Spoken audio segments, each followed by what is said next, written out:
Are you struggling with debt? Waking up at night, heart racing, worried about how the bills will be paid? Let me tell you something that might surprise you. The Bible holds a secret to financial freedom, one that most people completely overlook.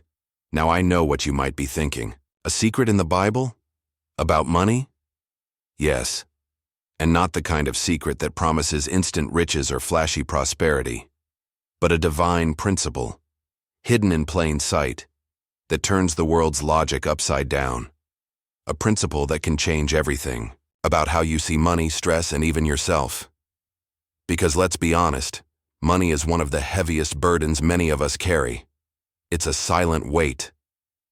We smile through it, but the anxiety is real. And yet, in the midst of that, God whispers something extraordinary. Listen to the words of Jesus in Luke chapter 6, verse 38. Give, and it will be given to you. A good measure, pressed down, shaken together and running over, will be poured into your lap. Wait, give? When I'm barely making it? Yes, that's exactly what he said. This isn't just about generosity, it's about trust. It's about unlocking a heavenly economy where giving, acts of faith, open doors that hoarding never could. And this isn't a one-time message. Proverbs 11:24 tells us, one person gives freely, yet gains even more. Another withholds unduly, but comes to poverty. Doesn't that sound upside down? It's because the kingdom of God doesn't operate by the rules of fear. It operates by faith, by obedience, by love. But let me be clear. This isn't a gimmick. This isn't give $1, get 100. No. This is about stepping into alignment with the heart of God. It's about becoming a steward, not a slave to money. Have you ever noticed how money often becomes a master? Jesus said in Matthew 6:24, no one can serve two masters. You cannot serve both God and money. He wasn't condemning wealth, he was confronting the misplaced worship of it. When money controls your peace, your decisions, your sense of worth, it has become a master. But the Lord came to set captives free. This freedom begins not with a bigger paycheck, but with a changed heart, with surrender, with trust that God provides, not always in the way we expect, but always in the way we need. Think of the widow in 1 Kings 17. In the midst of famine, with only a handful of flour and a little oil left, she gave her last meal to the prophet Elijah. It didn't make sense. But her jar never ran empty. Her faith fed her family. Now pause with me. What if the breakthrough you're praying for isn't tied to what you can get, but to what you're willing to release?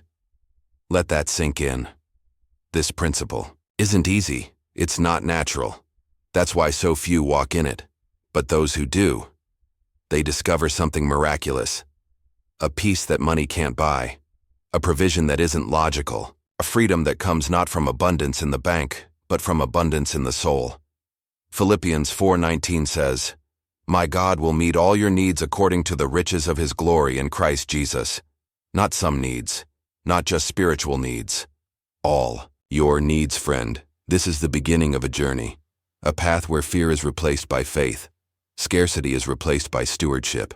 And anxiety is replaced by assurance, because your source is no longer the economy, your boss, or your account balance. It's the faithful hand of a loving Father. So don't tune out, because what comes next might just be the key that unlocks your next chapter. What if I told you that the real key to financial peace isn't found in earning more, but in trusting deeper? It sounds backwards, doesn't it? Because the world says, save every penny, climb the ladder, get more. But the Word of God says something different, something revolutionary.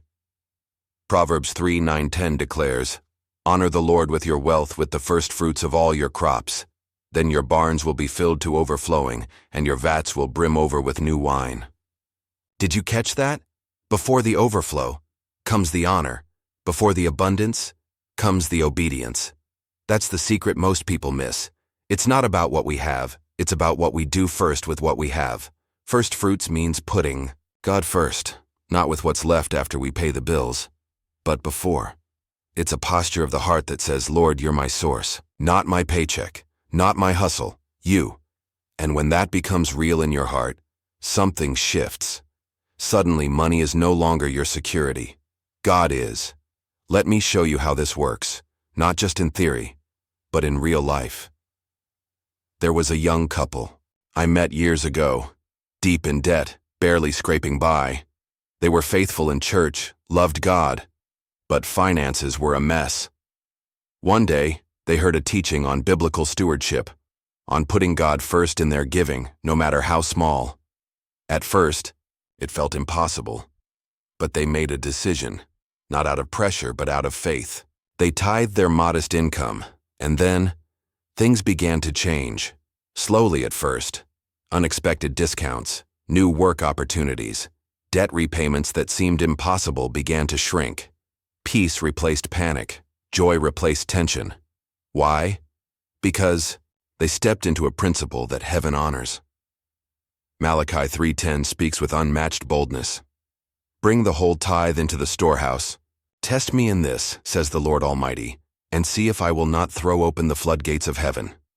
Imagine that. The only place in Scripture where God says, test me. Not in your strength, in your surrender. But this isn't just about tithing or giving. It's about a mindset, a kingdom way of thinking. Proverbs 22:7 warns us, the borrower is slave to the lender. That means that part of our freedom journey is also found in wisdom, in saying no to impulsive debt, in living within our means, in trusting God to provide, not just more, but enough. This is where diligence comes in. Proverbs 10:4 tells us, lazy hands make for poverty, but diligent hands bring wealth. God doesn't bless idleness. He blesses faith in action. Diligence isn't about working harder. It's about working with purpose, with excellence, with the right heart. And alongside diligence comes contentment. Oh, how powerful this is. 1 Timothy 6:6 says, godliness with contentment is great gain, because when your soul is satisfied in Christ, money no longer controls your emotions. You're not chasing every trend or comparing your life to others on a screen. You rest in the truth that your Father knows what you need. Let's tie this together. The secret to biblical financial freedom is not a formula. It's a lifestyle, one built on trust, honor, diligence, contentment, and yes, generosity. These aren't just concepts, they're spiritual weapons. And here's what's wild. As you apply them, you start to realize the pressure lifts, the fear fades, the math doesn't always make sense, but the peace is undeniable. That's because you've shifted from surviving to sowing. Think of your finances like a field. The world says, harvest first, then maybe give. But God says, sow first, and trust me for the harvest. That's what 2 Corinthians 9:6 teaches. Whoever sows sparingly will also reap sparingly, and whoever sows generously will also reap generously. So ask yourself, what kind of harvest do you want to see? Because the harvest is already in the seed. But the seed has to leave your hand to produce anything. You're not here by accident. This moment is sacred. You've been praying for breakthrough, and God is revealing a path. It's not the easiest path, but it is the most rewarding. And what comes next will show you exactly how to walk it. Let me leave you with something simple and powerful. Here's the secret to financial freedom in one unforgettable phrase. Put God first and trust Him with the rest. That's it. It's not complicated, but it is courageous.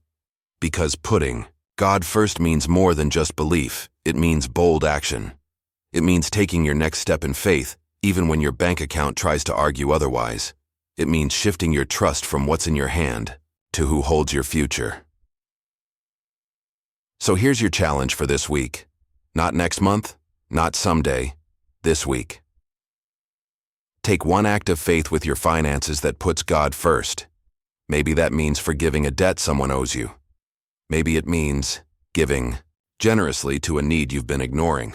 Maybe it's finally creating a budget and asking the Holy Spirit to guide every line of it. Or maybe it's simply surrendering your fear about money in prayer, saying, God, I trust you to be my provider. Whatever that step is, take it.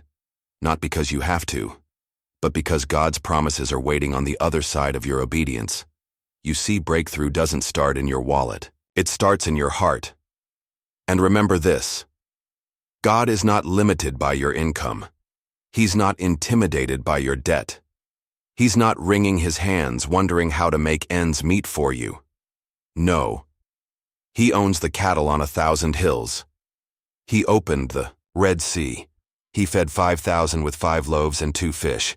And he knows exactly what you need before you even ask. So don't let fear keep you from freedom. Don't let doubt steal your seed. You are not alone in this. God is with you. And if God is with you, then you have everything you need to walk in victory. Now, if this word stirred something in your spirit, if you felt even a spark of hope rise up as you listened, I want to hear from you. Leave a comment. Share your testimony. Or let us know what challenge you're taking on this week. Let's believe together for miracles in your finances. And if this message blessed you, like it, share it with someone who needs encouragement today, and subscribe to this channel so you don't miss the next word God has for your life. You were not meant to live under financial bondage. You were created to walk in freedom, wisdom, and peace. So go ahead, take that first step, and let the God of heaven open the windows of heaven over your life. Let's pray. Heavenly Father, I lift up every heart listening to this message. You see their struggle, you know their fears, and you are not distant from their pain. Lord, I ask you to bring peace where there's been pressure, provision where there's been lack, and wisdom where there's been confusion. Break the chains of debt. Release supernatural strategies. Stir generosity, faith, and trust. Open doors that no man can shut, and remind them, deep in their soul, that you are faithful. Let this be the beginning of a new chapter, one marked not by scarcity, but by surrender, not by worry, but by worship, not by stress, but by supernatural grace. We thank you in advance for every testimony that will come. In Jesus' name, amen.